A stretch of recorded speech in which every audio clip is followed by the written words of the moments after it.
As an actor, he's been a global superstar for nearly 4 decades. As a director, he's broken box office records and garnered 2 Academy Awards.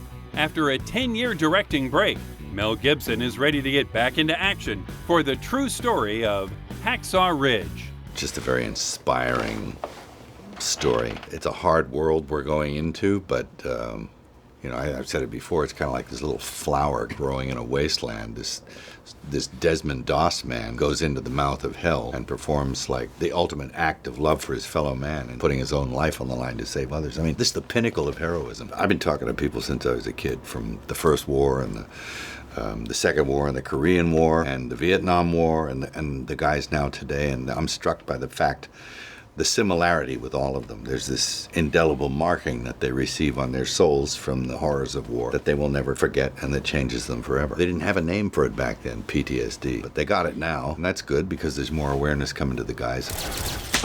Whoa! Say it like that. Bible says to turn the other cheek, don't it? Yeah, see, I don't think this is a question of religion, fellas.